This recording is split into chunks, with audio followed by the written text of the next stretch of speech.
बिस्मिल्लाहिर्रहमानिर्रहीम। लाखों करोड़ों दुरूदो सलाम मोहम्मद मुस्तफ़ा सल्लल्लाहु अलैहि वसल्लम और आले मोहम्मद पर। मैं हूँ उमर दराज गोंदल। पिछले 14-16 महीनों के अंदर पूरी कौम एक खबर का इंतजार कर रही थी। वो खबर भी है और तवक्को भी है और वो हकीकत भी है।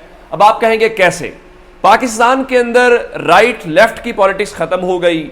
हमने क़दामत परस्त और जदीद जो पॉलिटिक्स है उसको भी खत्म होते देखा। ये सब एक ही टोकरी के अंदर हमें दिखाई दिए। और वो क्या था कि जनाब बुग़्ज़ इमरान कह लीजिए या एंटी इमरान सारे इकट्ठे थे, जिसके अंदर आप सुर्खे भी देखते हैं, जिसके अंदर आप वो मजहबी जमातें भी देखते हैं। पीपल्स पार्टी और नून लीग एक हुकूमत के अंदर थे। आप अपने घर में किसी बुजुर्ग से पूछें कि मुस्लिम लीग नून और पीपल्स पार्टी क्या एक हुकूमत में हो सकते हैं, तो मेरा ख्याल है वो शायद जो जबान इस्तेमाल करेंगे मैं आपके सामने वो बोल भी नहीं सकता कि इन्होंने कौम को कैसे बेवकूफ़ बनाया इतने सालों में एक दूसरे के खिलाफ कि हम ये और हम वो। लेकिन ये सब इकट्ठे हुए और अब मैं आपको बार बार कह रहा हूं कि ये नूरा कुश्ती शुरू करेंगे। उस नूरा कुश्ती की बुनियाद पड़ गई है और पहला खेल जो है वो खेल गया है। अब हुआ ये कि कल आज़ाद कश्मीर के अंदर इलेक्शन हुआ और बाग की सीट थी LA 15 की। ये वो सीट है जहां पे सरदार तनवीर इलियास जो हैं वो खड़े थे और वो नाअहल हुए। उसके बाद री इलेक्शन हुआ और यहाँ पे जो तीन बड़ी जमातें थी जिसके अंदर पाकिस्तान पीपल्स पार्टी देखी जाए तो सरदार ज़िया कमर उनकी तरफ से खड़े थे और मुस्लिम लीग नून की तरफ से मुश्ताक अहमद मिन्हास जो हैं वो हमें दिखाई देते हैं। उसके बाद मोहम्मद ज़मीर खान पाकिस्तान तहरीक इंसाफ की जानिब से खड़े थे। अब रात को जो इलेक्शन का रिजल्ट आया है गैर सरकारी गैर हतमी नतीजा, उसके मुताबिक पाकिस्तान पीपल्स पार्टी के उम्मीदवार जो सरदार ज़िया कमर हैं वो 25,755 वोट लेके कामयाब हो गए हैं, जबकि दूसरे नंबर के ऊपर मुश्ताक अहमद मिन्हास हैं जो 20,485 आए हैं, जबकि 4,942 वोट हासिल किए तहरीक इंसाफ ने। अब आप कहेंगे कि ये क्या हो गया? अब मैं इसमें तहरीक इंसाफ के मुकाबले में तस्वुर हम इसलिए नहीं करेंगे कि जो जमात कैंपेन ही नहीं कर सकती, जिस जमात को अलाउ ही नहीं है, दाद देनी चाहिए तहरीक इंसाफ के इन 4,942 वोटर्स को जो खौफ के बावजूद, पाबंदियों के बावजूद, हर चीज के बावजूद वहां पे पहुंचे हैं। आपने तहरीक इंसाफ का कोई जलसा तो वहां पे नहीं देखा। बिलावल जलसा करके आए, मरियम जलसा करके, तो तहरीक इंसाफ के लिए कम से कम इस हद तक तो आप दाद दें। अब आते हैं बाकी इस तरफ के इन्होंने किया क्या। अब मुस्लिम लीग नून जो है वो जीत तो नहीं सकी।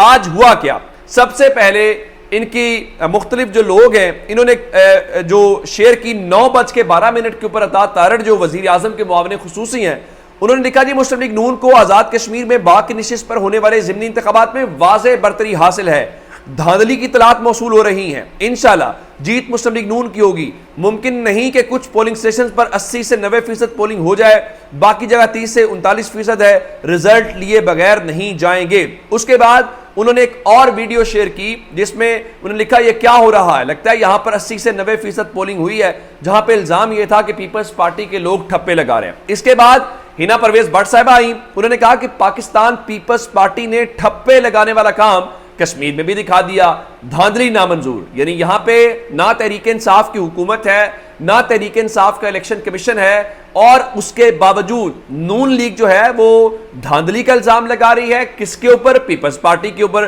जब इलेक्शन का रिजल्ट आ गया तो उसके बाद पाकिस्तान पीपल्स पार्टी ने इसको कहा कि आज़ाद कश्मीर का जिला बाग जो है वो पीपल्स पार्टी का किला है और पीपल्स पार्टी ने हमेशा वहां की तरक्की और फलाह बहबूद के लिए काम किया है। साथ ही उन्होंने कहा कि पीपल्स पार्टी धांधली पर नहीं बल्कि अवामी खिदमत पर यकीन रखती है। धांधली का वावेला करने वाले अवामी फैसले का एहतराम करें। तो पीपल्स पार्टी ने फौरी तौर पर जो थप्पड़ रसीद किया वो मुस्लिम लीग नून को किया। अब ये एक दूसरे के ऊपर इल्जाम लगा रहे हैं, यानी इन्हें एक दूसरे के ऊपर भी एतमाद नहीं है। तो मुझे ये बताइए कौम कैसे एतमाद इनके ऊपर करेगी या इस इलेक्शन के ऊपर एतमाद करेगी? ये सारी सूरत हाल आपके सामने है, जिससे आप अंदाजा लगाइए। लोग ये कह रहे हैं कि ये जो कश्मीर वाला इलेक्शन है ये यूं समझ लीजिए आइंदा जो जनरल इलेक्शन है उसकी रिहर्सल आपको करवा के दिखाई गई है कि यूं जीता जाएगा, यूं जितवाया जाएगा और यूं सारा खेल खेला जाएगा, और ये एक दूसरे के ऊपर। अब इमरान खान के लिए तो ये अच्छी खबर है। कैसे अच्छी खबर है? इमरान खान तो पहले भी कहते हैं कि देखें ये सारे अंदर से एक हैं, इलेक्शन के वक्त अवाम को बेवकूफ बनाने के वक्त ये बाहर जो है वो लड़ाई शुरू कर देते हैं, और वो सेम नूरा कुश्ती और जो लड़ाई है वो इन्होंने शुरू कर दिया। अब जरा अंदाजा लगाइए कि पाकिस्तान के मीडिया को तो चुप लगी हुई है, वो तो जहांगीर खान तरीन के खिलाफ नहीं बोल सकते, वो तो अलीम खान के खिलाफ नहीं बोल सकते, लेकिन जाहिर है कि इंटरनेशनल मीडिया तो ये नहीं कर सकता। अब लाहौर के अंदर पार्टी का जो है वो लाई गई, लेकिन पार्टी के हवाले से देखिए कि इंटरनेशनल मीडिया क्या कह रहा है। बीबीसी ने लिखा, उतरे हुए चेहरों और अफसुर्दा आंखों के दरमियान इस्तेहकाम पाकिस्तान पार्टी के कयाम का ऐलान। उन्होंने मजीद इस बारे में जो तफसीलात दी हैं, उनके मुताबिक यहाँ पे जो मंजर देखने को मिला वो किसी तौर पे भी कोई खुशी का मंजर नहीं था, या कोई ऐसा मंजर नहीं था जिसमें यह लग सके कि लोग अपनी खुशी से इस सारी सूरत हाल को लेके आए हैं। उनके मुताबिक बहुत सारे जो प्रेस कॉन्फ्रेंस करने वाले लोग थे वो उसी लाहौर के निजी होटल में ठहरे हुए थे। फिर उन्होंने बताया कि जब अलीम खान आए कोई जोश नजर नहीं आ रहा था, सवालों जवाब नहीं लिए। फिर वहां पे कुछ ऐसे लोग हॉल के अंदर थे जो बिल्कुल अजनबी थे, जो कारकुन नहीं थे, लेकिन जाहिर है कि इंटरनेशनल मीडिया ने बता दिया कि फिर फवाद चौधरी का चेहरा जिस तरह से था, लग रहा था जैसे इनको कोई जिम्मेदारी दी गई है तो वो जिम्मेदारी तो अदा कर रहे हैं, लेकिन जाहिर है दिल से नहीं थे। और कश्मकश जो है, फिर यही बात पाकिस्तान के मीडिया के अंदर भी की गई। और रात को हामिद खान को हमने देखा, वो हामिद मीर के शो के अंदर बैठे हुए थे। उनका ये जो तहरीक इंसाफ को छोड़ के गए, इनका कोई मुस्तकबिल नहीं है, ये जो नुकसान में उठाएंगे इनको कोई वोट नहीं देगा।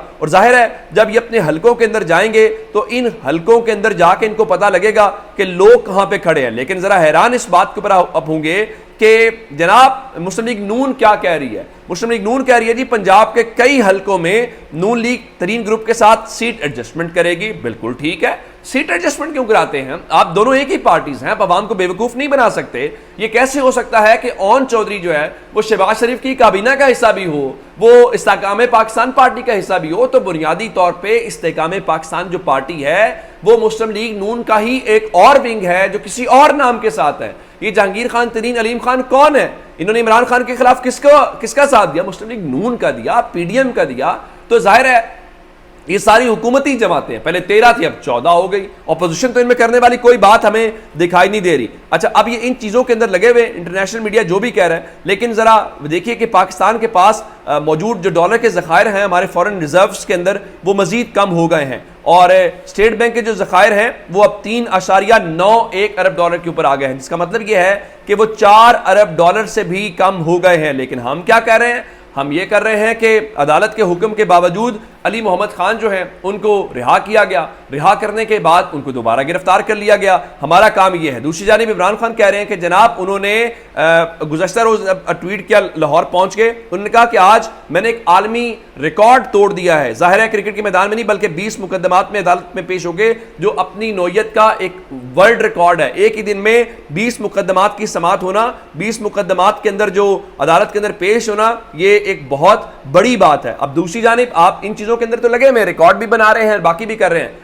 IMF में कह रहे हैं आपको कि भाई अगर पैसे शैसे लेने हैं, कोई ये डॉलर भी कम हो रहे हैं, तो आपके पास आखिरी मौका है। इस महीने के अंदर एग्जीक्यूटिव बोर्ड की एक मीटिंग है, 3 उन्होंने शराइत रखी है। पहली ये है कि डॉलर को मार्केट रेट पे लाएं।